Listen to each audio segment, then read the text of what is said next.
Welcome to Between Film. In this dialogue, we're going to be focusing on a community. We're going to be going over things like what qualities and traits are needed to be a transformative leader in a diverse community, especially when we are communing and existing beyond colonized or religiously traumatized ideas and beliefs. These are just some of the many introspective questions we will explore as we begin to analyze the Disney film series Toy Story 1 through 4. We believe this film series speaks to the challenges, the leadership qualities, benefits, and complexities towards developing and maintaining, as well as investing in a 21st century community.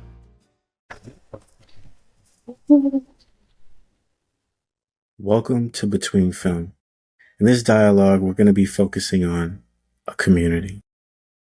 We're going to be going over things like what qualities and traits are needed to be a transformative leader in a diverse community, especially when we are communing and existing beyond colonized or religiously traumatized ideas and beliefs.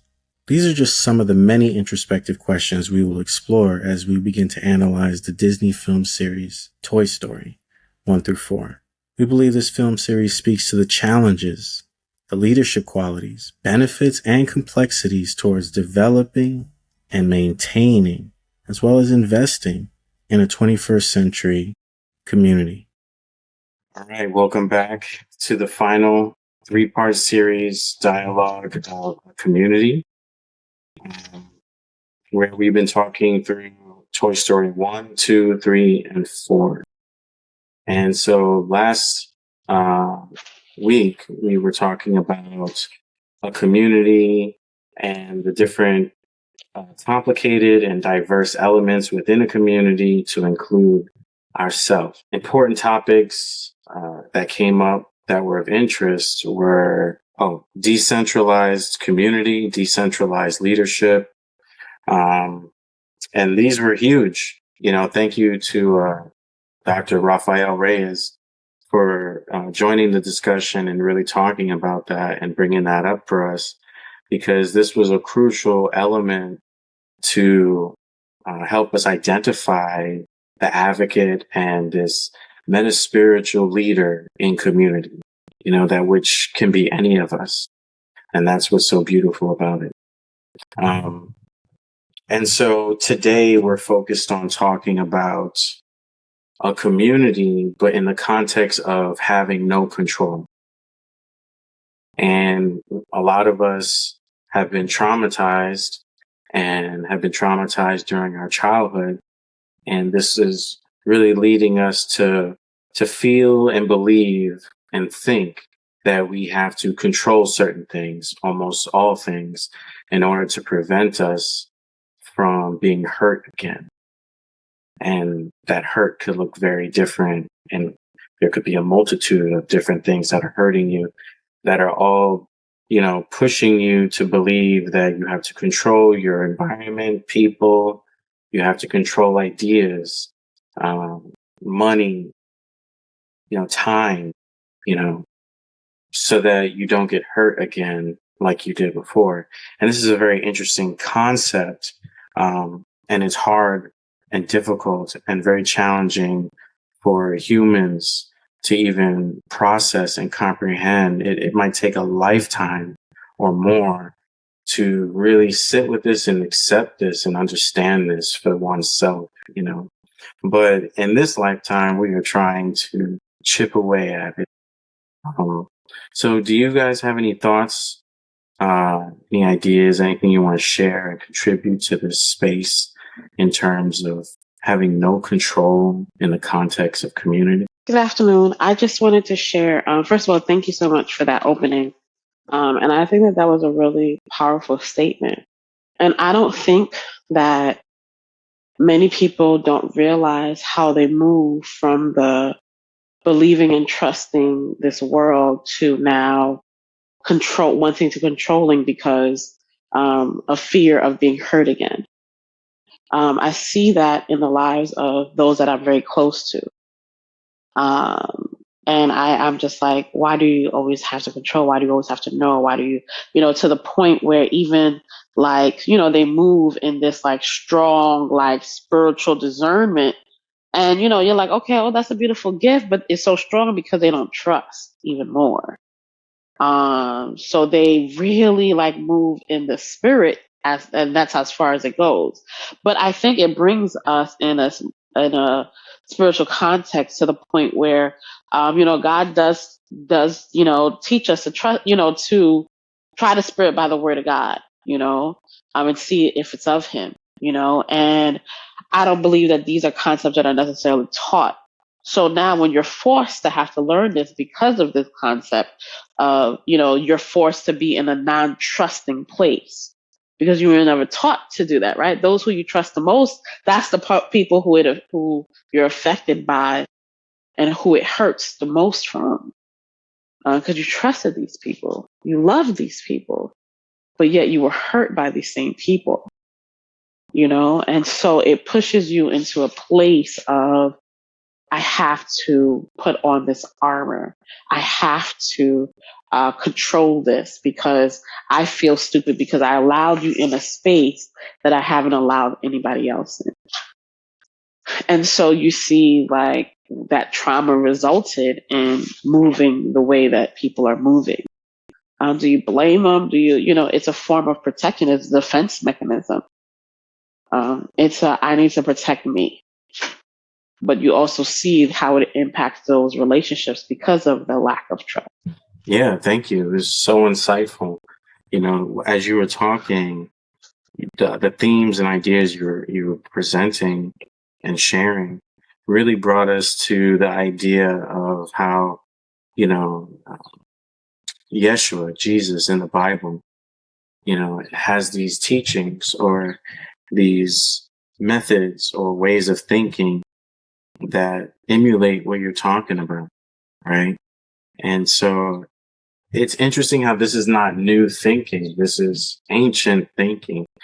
But it's funny how the war on information really, pushes us to have, a real hard time choosing which way to go. It seems like the ability to think for oneself is being, oppressed, right? For lack of a better word. But thank you for that, because that really takes, Toy Story to that deeper realm of thinking, right? Where, Woody as a character has been struggling with these very things that we're talking about, and as Woody transcends from 1 to 2 to 3 to 4, you see that different parts of him unlock or awaken.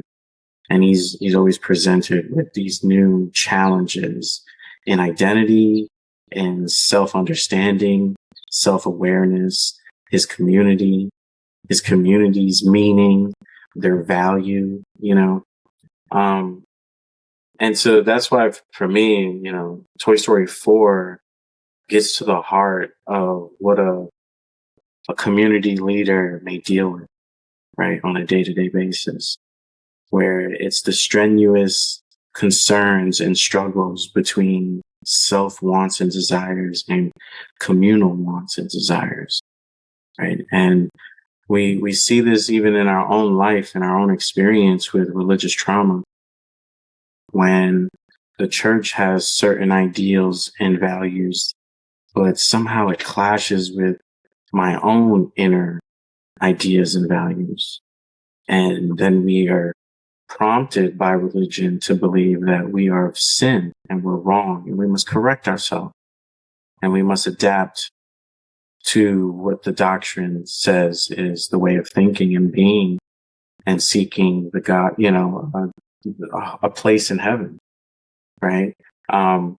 So even with Woody in these films clashing with communal values, this is definitely an important concept, because how much control do we have on each other? If we're being asked to provide trust and come together as a community, a meta-spiritual community, a diverse, inclusive safe space of a community, we have to ask ourselves why, right?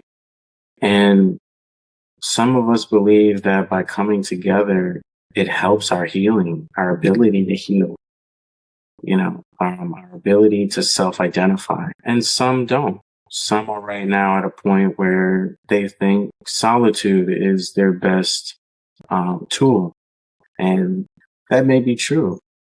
But unfortunately, eventually, you're going to find yourself really struggling with how do we exist as ourselves in community?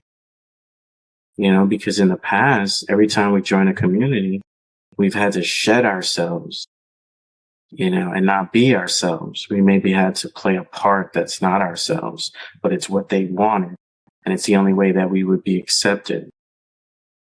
It doesn't make this human any less or more because they have this adaptability psychologically and spiritually.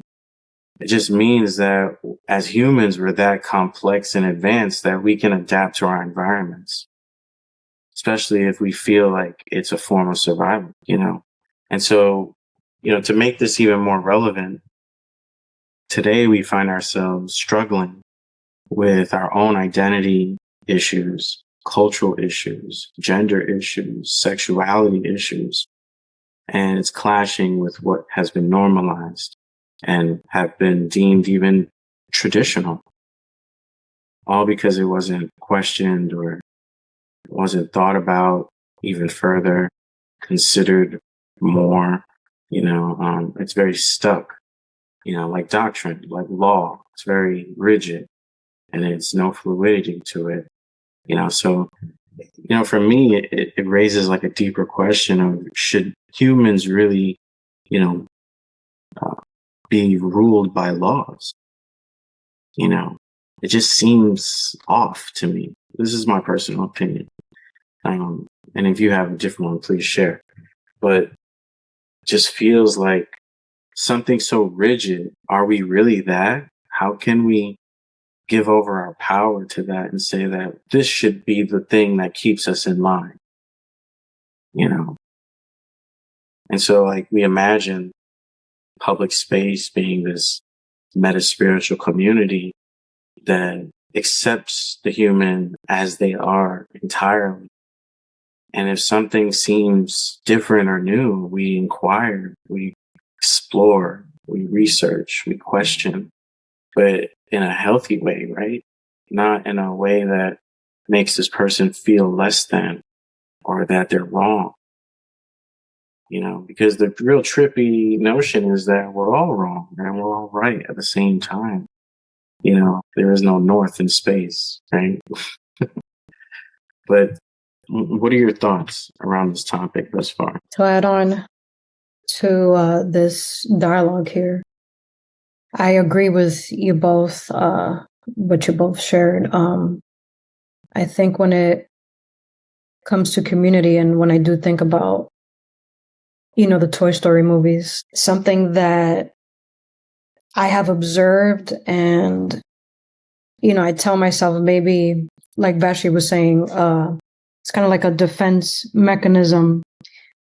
When you do see, some folks that they feel like they have to do things on their own while they are in community, and when you see them struggle in it, it's like you do provide, space for them to kind of grow on their own. But then it's kind of like society has people believing that they need to be perfect in every space that they show up to.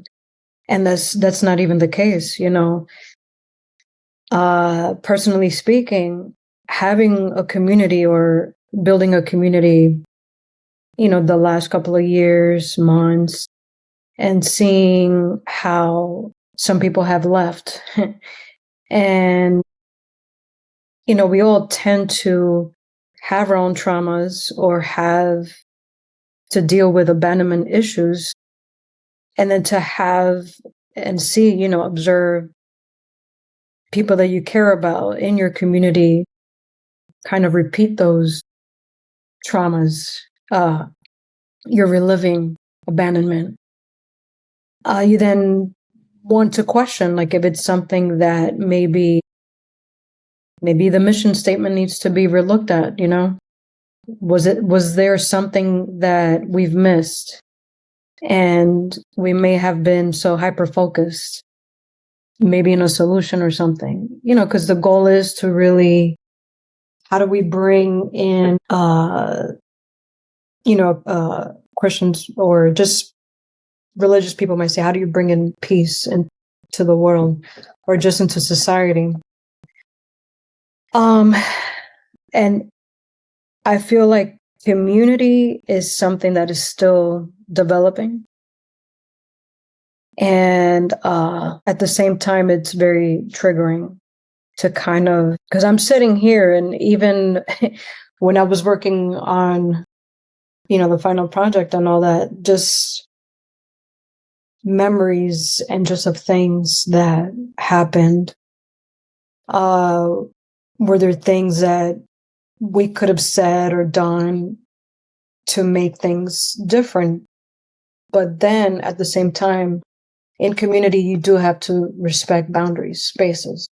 So as we provided for others, we also have to respect their choices and what they seek at the moment, and understanding that healing is not something that we can all just agree on and say, well, this is what it is, and that is it.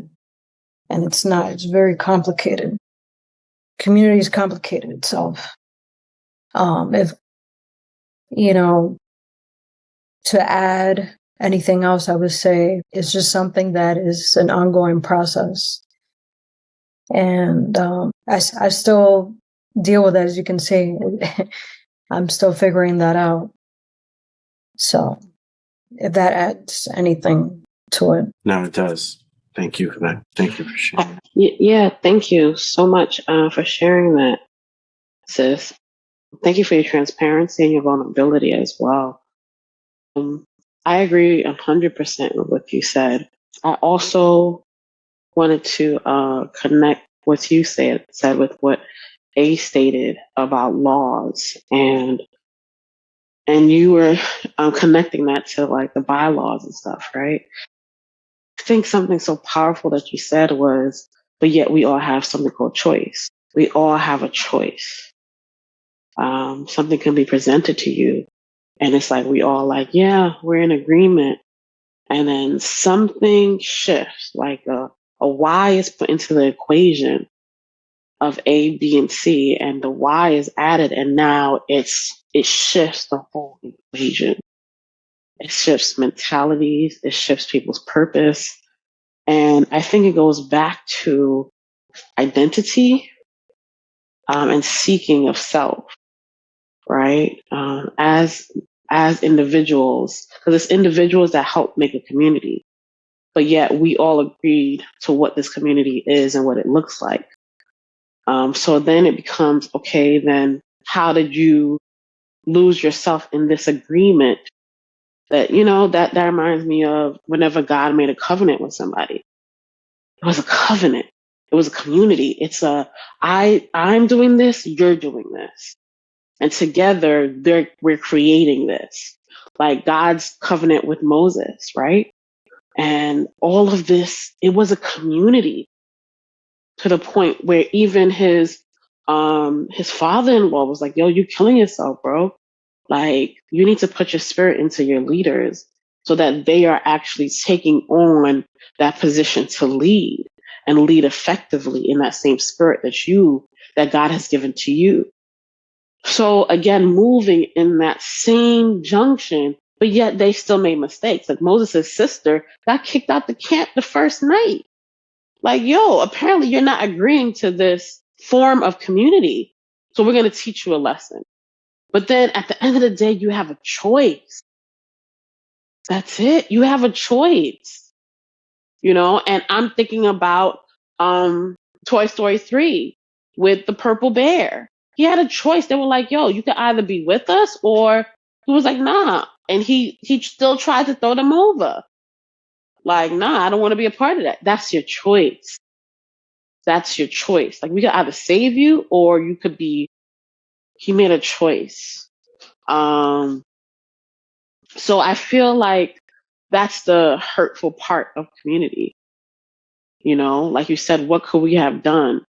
And I don't feel like, so this is where I think about when it comes to accountability. And I don't think that when it comes to laws, right? And I think that's why law is important. Back to that statement too, because I feel like with law, we have to take accountability. Because if we have these statements, like your mission statement can be the law of this, right? This is what we believe is, but anything outside of this, you're breaking our covenant. And I feel like that's why, see, the Bible is good and it's really tricky because we know that this is like the Spirit of God was into people, but then you start to see the okay, well, but women was less than men, and you start to see these things. They're like, yo, what the heck? This is what God said, like, or you said this, so that's why it becomes tricky. But I feel like they did all of this as a form of control, and they took away your choice from it. For you not to learn. But then again, it also kept you in a place where you were forced to have to do it this way, which hurt a lot of people. I feel like a lot of people lost it because of it.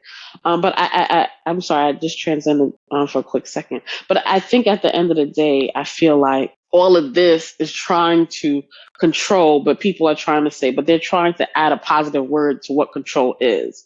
But in some forms, you need to know control because this is how we're operating. That's how I think, right? That's what the purpose of law is, because this is how we're operating. This is what we look like. This is what we're supposed to sound like. This is how we're supposed to, this is what we do to be who we are. And this is us. But in that freedom, is there any form of freedom? And I feel like that it can either add to the group or it can take away from the whole conceptualization of the purpose of this community. Because I feel like we all bring something to it. And I don't want to resist, or I don't want to constrict, or I don't want to restrict what you're doing. But yet, is it all still moving in the direction that we're heading in? And I think that's what the purpose of law is. It's not to restrict, it's not to constrict, but it is to make sure we're moving in the same direction. Don't take us backwards. Let's go forward. So I think that's the whole thing of law. It is to control, but no, we're going to, like a GPS. Like, I'm going to make sure you're on the same path to get to what you need to do. But in order for you to do that, these are the steps you need to follow. And I think that's what law is. But you still have a choice, right? Like, no, I know this place better. Okay, well, you have that choice. Either you'll get lost in this process to get where you need to go and come back to the GPS, or you just do your own thing and you might be better than the GPS. But that's a chance that you have to take. And in community, because there's so much relationships, these are chances that we're taking, because I can either break the bridge of a relationship out of choice, or we can come together and speak about it as a community. That's what it should properly be done, because that's what was presented to us. Is this public space? It's for us to come together and speak about it. But that's still a choice. And I think that's where people not taking it accountable is. I'm sorry, I said a lot. No, thank you for that. We love what you said. We agree, and you're right. It really leads us to start thinking about this ability to choose, and that's powerful.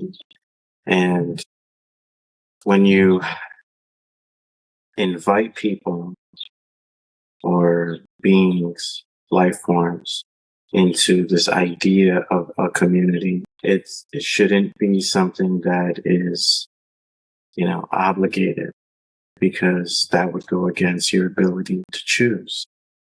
And so everybody has the choice to be part of it or not part of it, when they want to and when they don't want to, and we believe that it's this kind of form or approach to community that is helpful and healing for those who have been traumatized, such as with religious trauma, especially when the thing that traumatized you was the structure of indoctrination and, this inability to change, transform, or listen or see, So a lot of us struggle with not being seen. We feel abandoned. A lot of us feel depowered, silenced.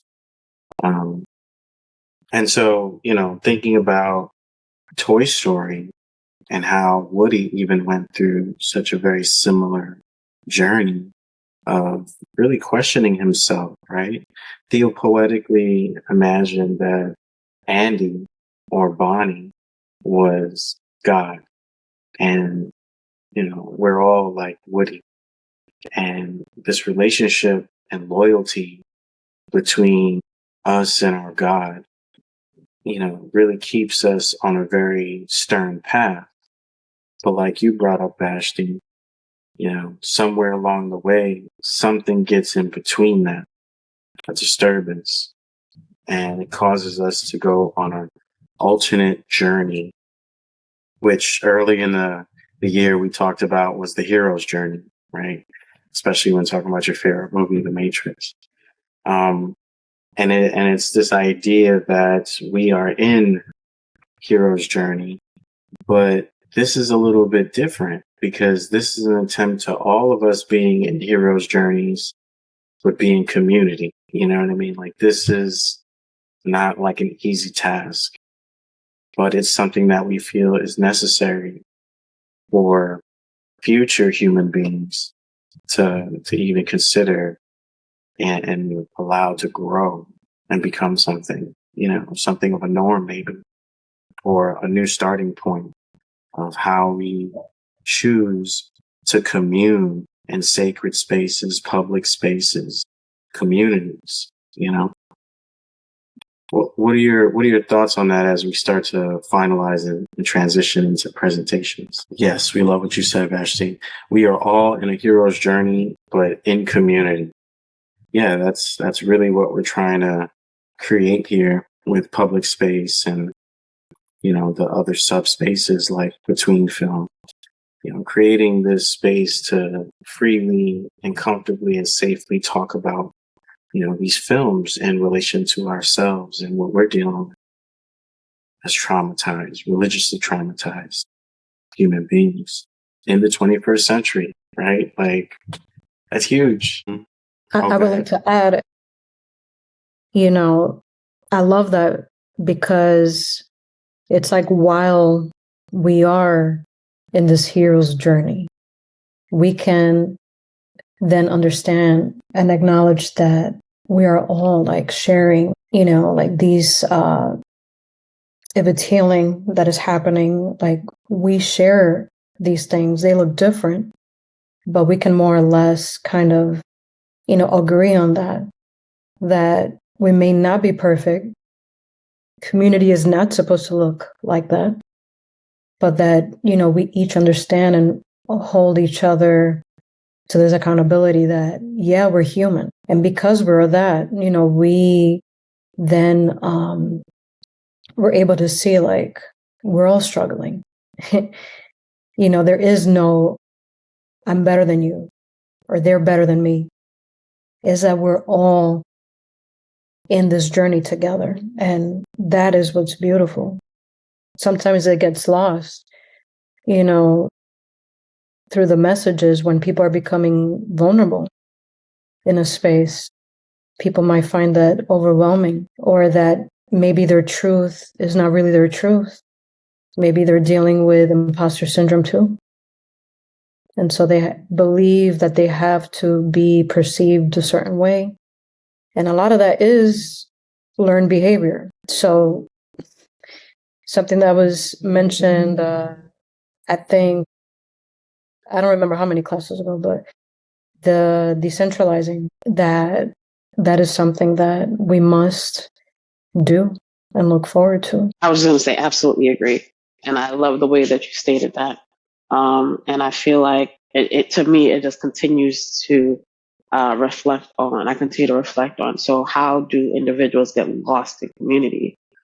And I love those points that you stated. imposter syndrome, what is your truth, identities, trying to figure it out, still in this lost world, cannot realize that this form of community is actually real love. Sometimes that this is, our first form of community is our own family. And we discuss this, about if it's our personal family, then it's also the church family, right? And I feel like those forms of communities have been hurt. It has been it warped us because this is the safest community. How do I know love if my own mother didn't love me, or my own father didn't even tell me I was beautiful? So how the hell am I supposed to find love in some other man? But when it's presented, this feeling feels good, even though I'm getting beat, or even though if I'm, getting smacked around. I guess this is a form of love. This is now my new community. And so now when we get into this loving space, that's like a foster child coming in and they like, yo, I just want to love on you. Yo, I don't know any love. Like everybody who said they loved me, they fucked me over. That's my form of love. So when you don't do it, I think there's something wrong with you. What do you want? What is your truth? And that trauma really plays a part. And not everybody knows that. And I feel like as those who are fighting for the forms of healing, it's important to just step back, because it's a choice that you have to now make. Am I going to allow you to take me through this cycle with you? Or am I going to step aside and let you have some healing that you need to do? I'm here if you need me, but I don't want to be a punching bag in your process as well. Wow. Powerful. Powerful. Honestly, we felt like you were talking directly to us. It's crazy. But you are so right. Like, amazing points. As we transition to the final presentations, just wanted to be vulnerable, because what Ashley said is so inspiring. Most of our life, we have experienced this flash that Vashti is really bringing up, where we don't trust people. We were in a state of shock for years. Since the age of 9, we got initiated into foster care, so we definitely empathize deeply with what you said, because we lived it in some form, and it's definitely something that even today, as a 34-year-old human being, like, we still struggle with these things.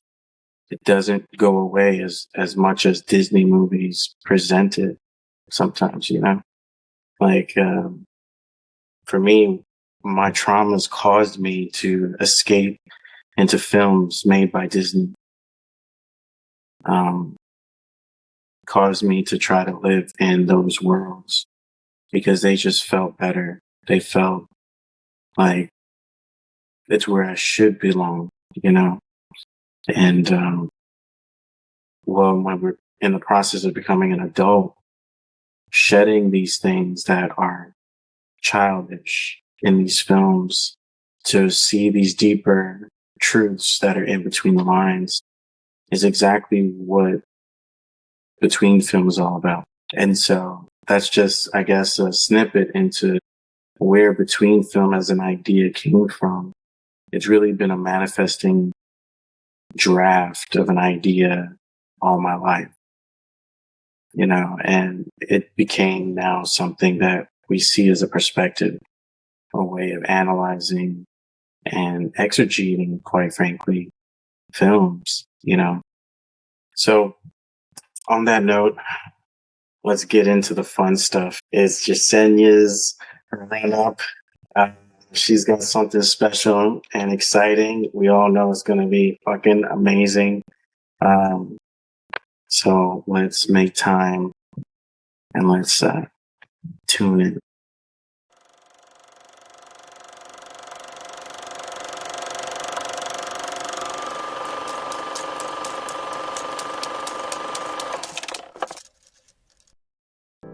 What is community?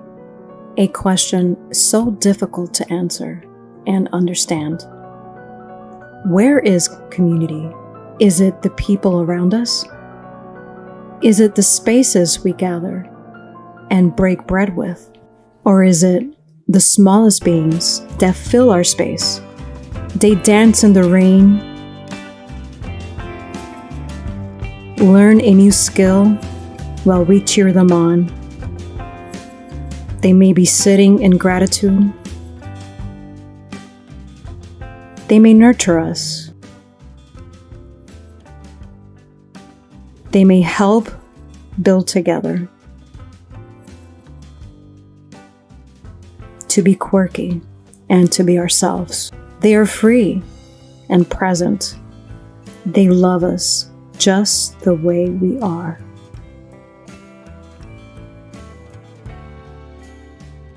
They may also be the memories we shared.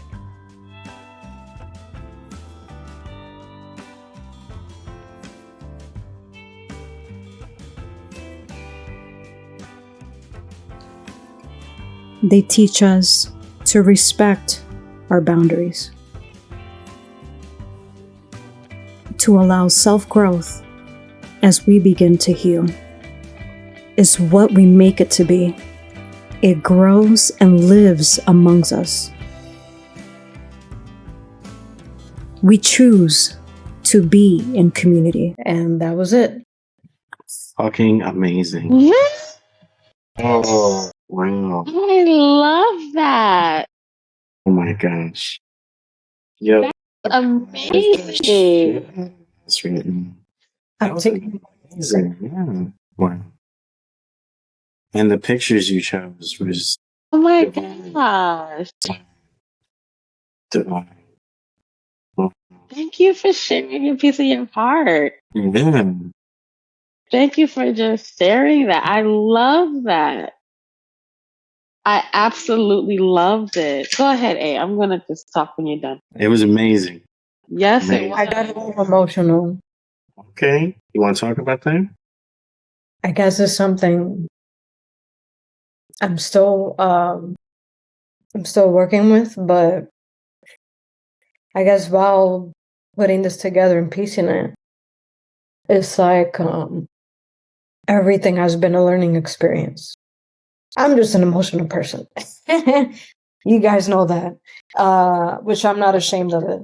Life, it takes us to different places, spaces. We meet new people. We make, room for them. But we learn, from, the interactions and stuff like that. I guess what's hard for me is it's knowing that this is a new kind of path, and it's like it's a reset. We're putting our resources together. So those learning experiences are the resources. So it's not to shame anyone, or not that it's a closed chapter, goodbye forever kind of thing, because we have to allow ourselves also to not be so binary, so robotic, if that makes sense. But we have learned to respect ourselves, listen to ourselves, our bodies, what's good for us, what it does for us, for our mental health. Just because we are or may have been re-triggered with past traumas, it doesn't mean it's always going to be that way. So, the joy in all this is the being hopeful and optimistic to new opportunities to come. We don't know what life brings. We just make room for these unknown things. But at the same time, always remembering and going back to what does community mean for me, and never forgetting that no matter what happens, like holding on to that, moving on, and then just making room for bigger, greater things. And I feel like that's what it's about, So thank you for, checking it out and providing your feedback. Sorry about the audio and all that. Still learning, but yeah. You're the fucking Jimi Hendrix of our time. You hear me? That's that raw art. Don't feel ashamed. Don't feel ashamed. This is beautiful. And to people that get it, they get it, even if the audio was off. So, like, you landed. Thank you so Absolutely. much. I was just gonna say, absolutely. I absolutely agree with A. Like, you really kicked ass on this. Thank you for pouring your heart. As soon as it was playing, I was like, wow, this is a piece of her heart. This is a piece of who you are. This is a form of your definition. And I thank you for inviting us into that space, right? Into your vulnerability, into that transparent. I'm grateful for that. Thank you for sharing and defining what community means to you. I feel like it just completely summed up what we were discussing. It completely summed up what we were saying about the purpose of community. But even those who, it's like as you were talking, I was hearing you talk through your healing. As you were talking, you were expressing a piece of where you desire, where you are, and where you're going to. And I thought it was very powerful when you stated, like, even when you're hurt in the same area, it doesn't hurt as bad. I thought that was powerful. Oh, that's a form of maturity. That's a form of healing. That's a form of, yo, fuck this shit. I'm going to get this shit right. You're not going to get me where it hurts again. I've overcome this. And I'm looking at you, as that overcomer. I'm looking at you as that fearless leader. I'm looking at you as that, you know what? We're going to work through this. And some people choose to and some people choose not to. And that's where they are at the moment. So thank you. Thank you, thank you, thank you. Man, I don't even know how anybody can go after you. But we're going to try. We're going to try.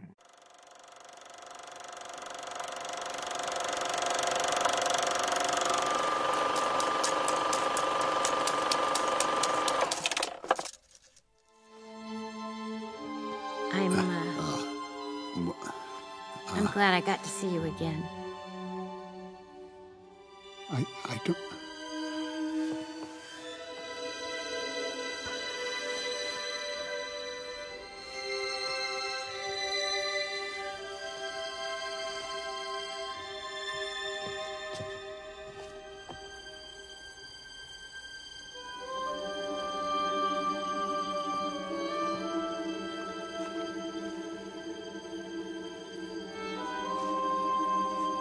Goodbye, Mom.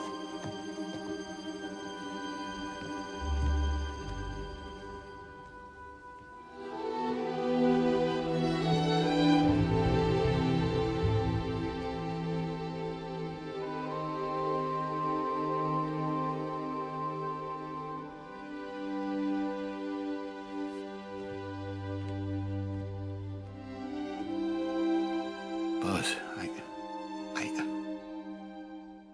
she'll be okay.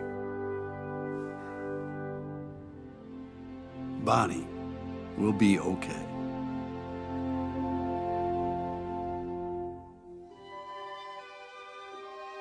You sure? Hey, listen to your inner voice.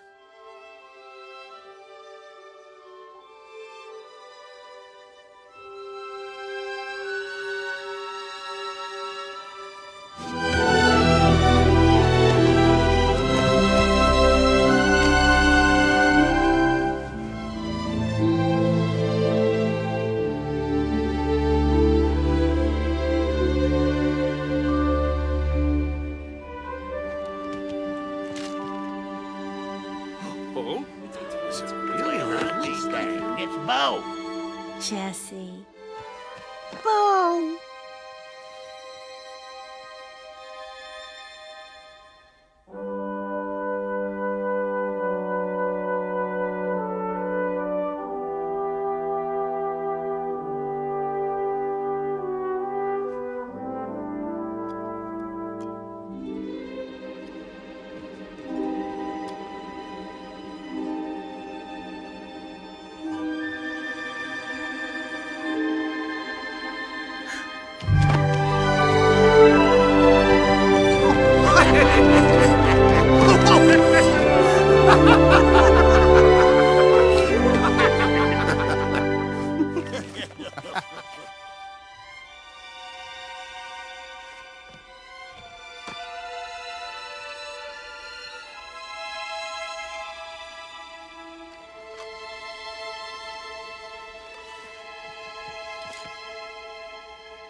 So long, Forky.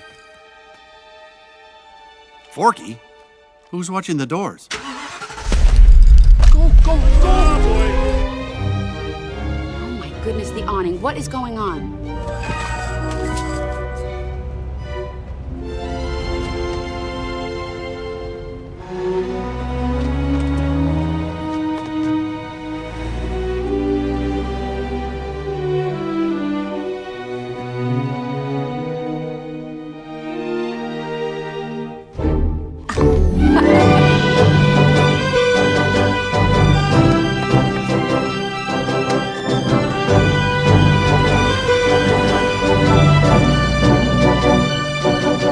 Does this mean Woody's a lost toy?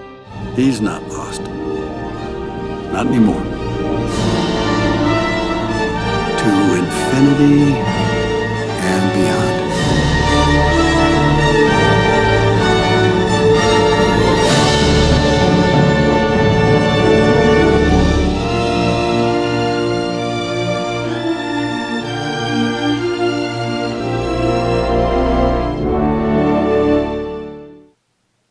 The ending scene of Toy Story 4 offers us an opportunity to briefly psychoanalyze, as it portrays several psychological themes and conflicts that relate to and directly speaks to metaspiritual community. Please note that the following theopoetic analysis is a speculative interpretation, and it should be taken as an exploration rather than a definitive idea. In the closing moments of the film, the toys are seen saying goodbye to Woody, who has made the difficult decision to leave his familiar home and join Bo Peep on a new adventure. As Woody watches from a distance, Buzz Lightyear approaches him and assures him that Bonnie, their previous owner, or in this context, theopoetically is God, will be fine without him. Woody then watches as Bonnie plays happily with the other toys. This symbolizes that, life goes on. This scene evokes feelings of nostalgia, attachment, and individuation. Woody's departure represents a significant moment of personal growth and transformation. Throughout the film, Woody struggles with his identity and purpose. He has always found validation and meaning in being a child's toy. But as he witnesses Bonnie's lack of interest in him, he begins to question himself, as well as his self-worth. From a psychoanalytical perspective, this moment can be seen as a theopoetic expression of individuation, a psychological process where individuals separate from their primary objects, in this case, Bonnie, and develop their own sense of self, identity.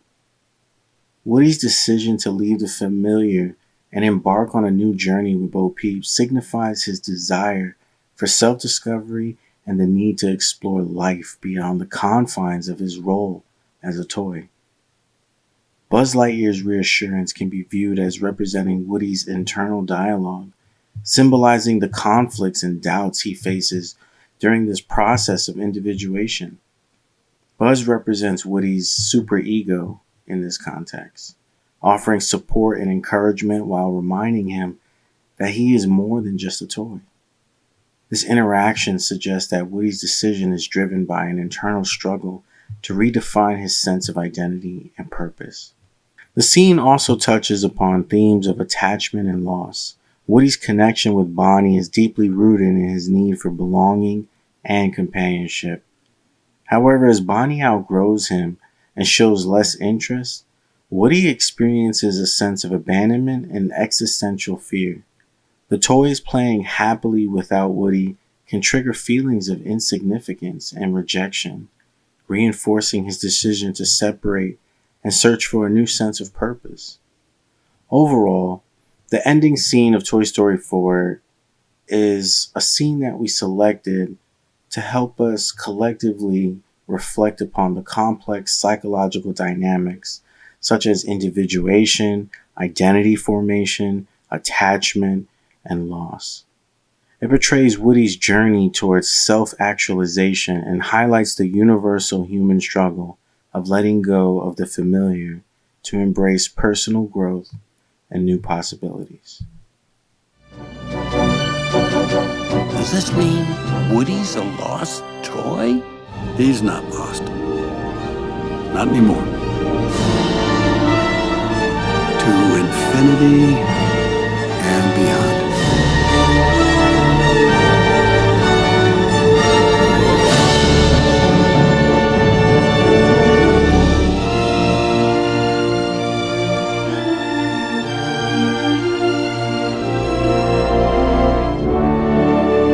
All right, what y'all think? Very informative. Very Yes. clear. I love that. I love that breakdown. Go ahead, Yesenia. I'll go after you. Oh, no, go ahead, finish. I was saying very informative. I love that breakdown. I love how you use the psychology into it. I love that. Thank you for bringing that in because I know that that is an area that you focus on. I love the humanistic. I feel that was real because I feel like you see that as these Disney movies are playing. I feel like it's through this class that I was able to see that other form. Oh shoot, that's a good point. Like, oh wow, because it's like a child's like breakdown, it's easier to obtain, especially for Woody to be that leader. That's hard to be that leader, but I feel like you are a leader when you know it's your time to go too. I think that's what makes a powerful leader. You don't always have to be in control. You don't always have to be the one to make a decision. Even for Buzz Lightyear to be there and being able to make a decision, that's a big move too. To be able to share and to know that you don't know everything. And I remember in that second movie, that was what he dealt with. He fought with. To be able to share that, like, you know, because everybody, ooh, Buzz Lightyear, you know, like everybody was saying. But he had to realize he had flaws too. And he had to share that partnership and to see how this partnership blossomed into this, you know, for him to be able to, for them to be able to be mature enough to say, okay, Woody, it's time for you to, you know, does that mean that Woody, that, you know, is lost? Like, nope. He's actually a lot better than where he was, you know, and finding that, because he always belonged, I forgot what the first name was, but he always belonged to him. And I remember that fight that he had, they all did, you know, and to be here and still feel abandoned, that's real. That form of abandonment is real. Like, they can't use me anymore. He doesn't play with me anymore. You know, Andy, that was his name. You know, that form of abandonment is real. And I feel like even as adults that we can deal with that. So you see that, and still in choosing self is a form of self-love, self-care. And it's a form of community because while being here, I can be miserable. I could be, you know, angry. He didn't allow me to experience a form of love that I have yet to experience. So I thought that was really powerful. Thank you. That was beautifully said. What you just, you know, what you just shared, and about having to experience this love that he's never had, or that he's never, he never experienced. But this breakdown was incredible. Definitely a teaching moment. It's not just like watching the movie and then like that's it, but it really breaks down, you know, a lot of things that we may have questioned, you know. But to kind of like what Vashti mentioned, like they were mature. So they mutually agreed, like, all right, you got to do what you got to do. And the point in that is that everyone is still safe, or this feeling of safety is still there, even though they're going their separate ways. But just respecting that, you know, if this is something you're doing for yourself, by all means. Who are we to keep you and hold you and oppress you in that sort of way? So it's just beautiful, like how in that moment with Bo Peep or Bo, how she, like, it really seemed like he was going to go back to them. But then within that kind of, within that, like, departing, that right there, like something just happened within him, maybe spiritually, something went on where it's almost as if his instinct came in and spoke. So that kind of like divine, this divine God or whatever we may interpret it as, that spoke through him. And even by him saying that, they even embraced that and received it. And it's like, oh, all right, this is it. And we're okay. It's just beautiful to kind of see that. So I appreciate you putting this together and especially choosing that scene because it's a very emotional thing to see, but you can also relate to that, experience it maybe in your life. So thank you for that. Thank you both for your feedback. Appreciate it. Yeah. This scene, I mean, it was so hard to pick a scene, but we picked this scene to help really drive home the ideas about community and community development, and community growth, especially in the 21st century, the things that we have to consider, like emotional intelligence.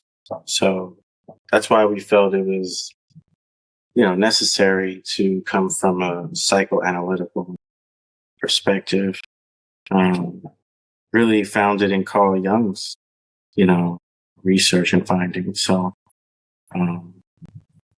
we used it as a form of language, and blended it in. So yeah, and me, personally, reflecting on the second out of the 3-part series dialogue we had with Dr. Rafael Reyes,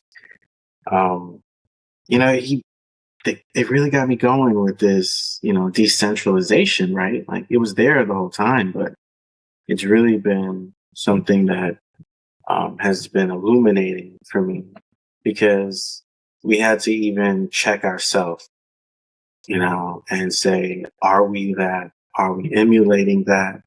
Are we practicing that?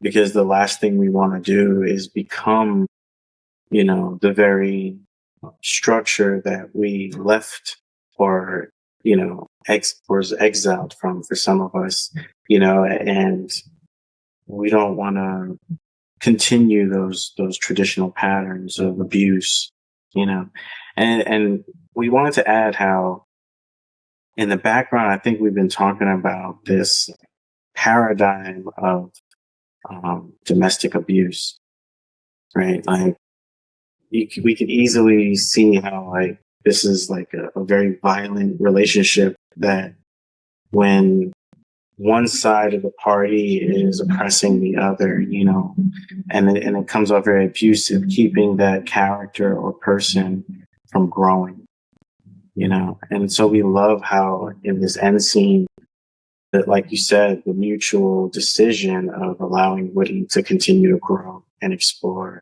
and become something unimaginable, because that whole premise about you're more than just a child's plaything. And here we are on the screen looking at toys, right? And it's like, we have toys, and it's just like this idea of something that was created to serve only one purpose, but then turns out has infinite possibilities to become something more. We can't help but see how that's like, enslaving people and bringing them here to America and keeping them as slaves and thinking that they only serve that purpose when actually they're human beings and their possibilities are endless. Like it's just crazy to me how this analogy can really be spread out from micro to macro. but it's something that helps us identify oppression as well as our self-identity, amongst all this chaos and debris. But thank you for a wonderful process, dialogue. This has been truly educational, liberating, spiritual for me, enlightening. We hope that it was the same for you. And the next and final between film dialogue will be focused on the shadow of self. So we'll be focusing on the movie The Joker, with Joaquin Phoenix. Yeah, it's going to be dope. You know what I mean? Like, there's so many ways we could have gone about the Joker, but to go this route, it's going to be phenomenal. You know what I mean? So excited. So look out for that. That's going to happen in August, we believe. Yes. Well, we will keep everybody posted. And so as we close out, does anyone have any final thoughts, ideas, anything on the mind? This was amazing. Thank you. Thank you for your time and due diligence. Thank you for your love and your commitment. Thank you for your consistency. Despite what things look like, I know that you are on and you're moving. And I appreciate that. I'm looking forward to the Joker because, I have my thing with certain movies. But I started watching the Joker and it's really dark. So I really, I think it put me in a place to like really sit down and actually watch it because I was really interested in because one of my favorite Joker movies is one with Heath Ledger, absolute favorite. So to see this character played in this role is like, oh shit. Appreciate it. You're absolutely right. It is a dark one. Hence the shadow aspect. So we're really excited because we have so many subtopics amongst the dialogue that we need to explore. And because there's always this idea that there's growth out of it too. So we're not just going to go on this magic school bus trip into the abyss just for the sake of it. Really appreciate you guys coming together and being part of this space of thought, feelings, and evolution. We love you, each and every one of you, even the ones that are not physically and digitally here, but will catch up later. We love you. Thank you for even still being a part of this community at the length in which you choose. We love you regardless. And, we have nothing but love for everyone in this space because that's what the world needs.